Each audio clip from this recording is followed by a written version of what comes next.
Bismillahirrahmanirrahim.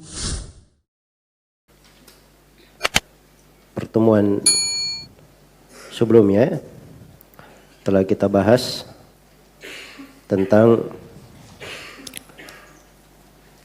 buku ini dan sekilas tentang penulisnya, dan telah kita terangkan tafsir basmalah yang disebutkan oleh penulis di awal buku. Iya. Kemudian beliau masuk menjelaskan kitab Tauhid. Kitab At-Tauhid. Kitab At-Tauhid, setelah itu beliau terangkan di dalamnya ada 7 dalil. 5 dalil dari Al-Quran dan 2 dalil dari hadits Rasulullah sallallahu alaihi wasallam. Setelah pendahuluan ini, beliau menyebutkan 66 bab di dalam buku ini. Semuanya ada 66 bab selain daripada pendahuluan yang disebutkan oleh penulis rahimahullahu ta'ala. Kata beliau rahimahullahu ta'ala, Kitabut Tauhid. Kitabut Tauhid. Tidak ada setelah Bismillahirrahmanirrahim, tidak ada kata pengantarnya, tidak ada kata pendahuluannya. Langsung saja Kitabut Tauhid, kemudian dibawakan ayat, kemudian dibawakan hadits. Iya. Dan ini di kebanyakan cetakan seperti itu. Dan di sebagian cetakan di Fathul Majid itu disebutkan ada selawat kepada Nabi sallallahu alaihi wasallam. Iya. Hanya saja keumuman cetakan tidak ada seperti itu. Baik.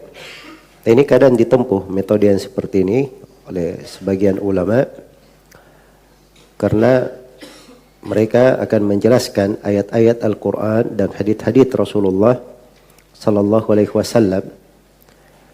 Maka ayat-ayat dan hadits-hadits itu tidak pantas diberi pendahuluan karena itu adalah firman Allah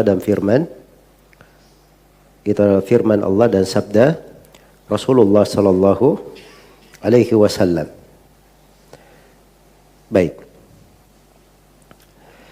Dikatakan oleh beliau rahimahullahu taala, Kitabut Tauhid.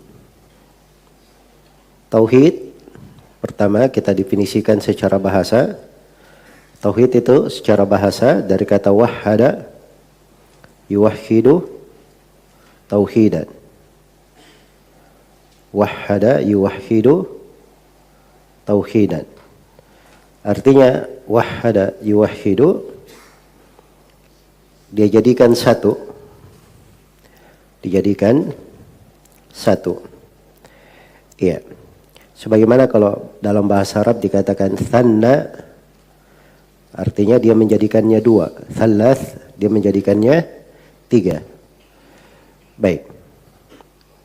Dan penggunaan kata tauhid ini adalah istilah yang sudah berjalan di tengah para ulama rahimahumullahu ta'ala dari masa ke masa. Ada buku-buku yang ditulis dengan judul Kitabut Tauhid. Ditulis dengan judul Kitabut Tauhid. Iya.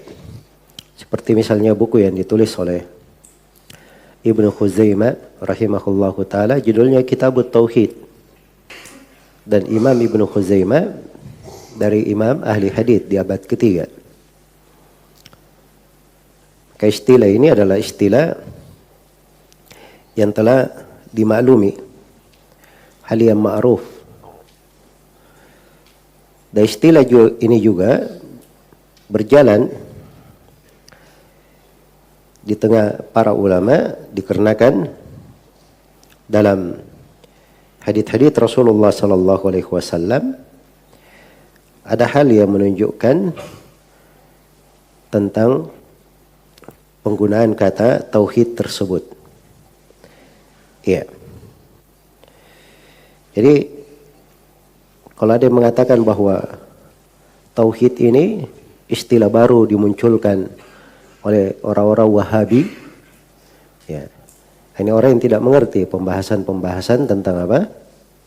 Tentang akidah. Dan itu dipakai di dalam hadits Rasulullah sallallahu alaihi wasallam.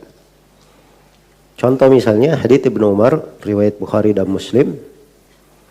Hadits yang masyhur dan populer di mana Nabi sallallahu alaihi wasallam bersabda, "Bunyal Islamu ala khamsatin." Dalam sebagian riwayat ala khamsin. Islam itu dibangun di atas khamsatin. Ya, 5 pondasi, 5 kaidah. Kalau dibaca khamsin berarti 5 rukun, 5 perkara. Ya. Di dalam sebagian riwayat dari Ibnu Umar, teksnya bagaimana? Ala ayyuhadallahu wa iqamis salati wa ita'iz zakati wa siyami ramadhana wal hajj. Jadi Islam dibangun di atas 5 dasar dan 5 pondasi. Iya. Yang pertama adalah untuk mentauhidkan Allah. Dan yang kedua mendirikan salat. Dan yang ketiga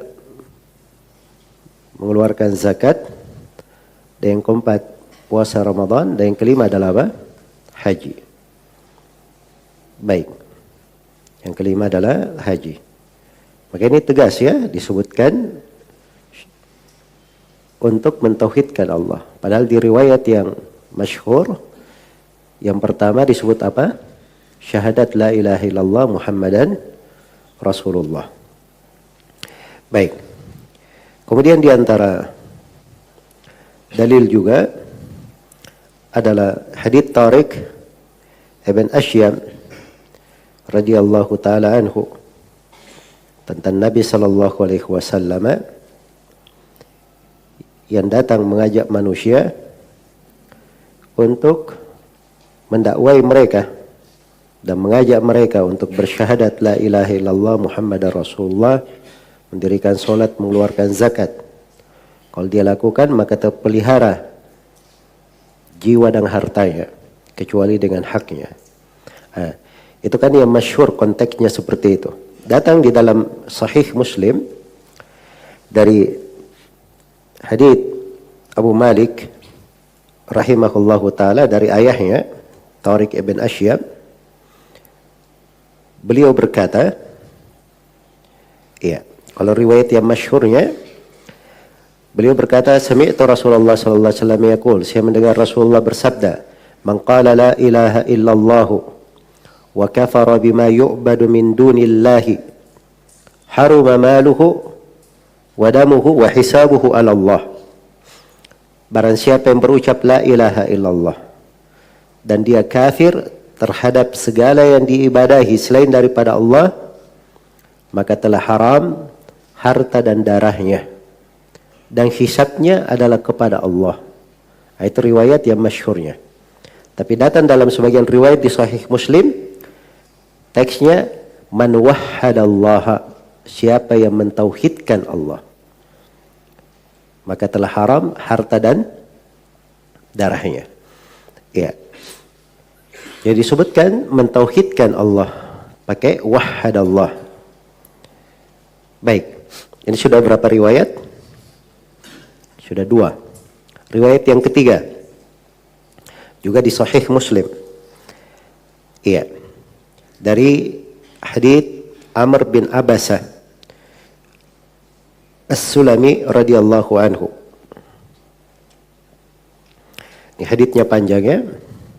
Dan hadits Amr bin Abasa ini As-Sulami ini dari hadits-hadits yang indah, yang memiliki kandungan faedah yang banyak. Beliau bercerita tentang kisah keislamannya. Bagaimana beliau masuk ke dalam Islam. Iya. Yang jelas di ringkas kisahnya, Amr bin Abasa ketika mendatangi Mekah, beliau bertanya kepada Nabi Muhammad sallallahu alaihi wasallam, "Ma anta?" Siapakah engkau? Maka Nabi bersabda, "Ana nabiyyun." Saya adalah seorang nabi. Kata Amr bin Abasa, Qultu wa ma nabiyyun? Nabi itu apa? Qala, maka Nabi bersabda, arsalani Allahu. Allah mengutusku. Allah mengutusku. Qultu bi ayyi syai'in arsalaka? Kata Amr bin Abasa, dengan apa Allah mengutus engkau? Maka kata Nabi SAW, ini sisi pendalilan kita. Kata beliau, arsalani bisilatil arhami wa kasril awthani wa ayyuwahhadallahu la yushraku bihi syai'. Allah mengutusku untuk menyambung silaturahmi dan mematahkan, memecahkan berhala-berhala. Dan saya diutus untuk mentauhidkan Allah. Tidak boleh dilakukan kesyirikan terhadapnya dengan sesuatu apapun. Iya. Dari sini kelihatannya bagaimana tauhid itu adalah dasar diutusnya Nabi Sallallahu Alaihi Wasallam. Iya. Dan dari hadits-hadits yang agung yang menunjukkan tentang tauhid. Jadi kalau ada yang berkata tauhid ini penggunaannya di mana?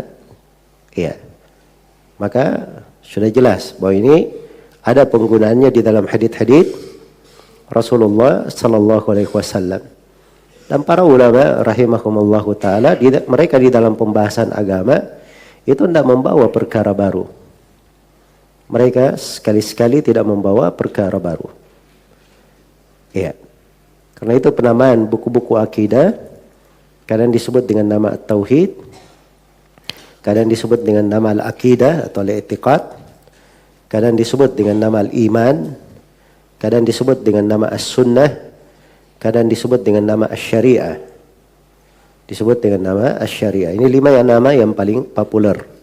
Ada juga yang mengatakan disebut dengan nama al-fiqhul akbar. Iya. Disebut dengan nama al-fiqh al-akbar. Baik.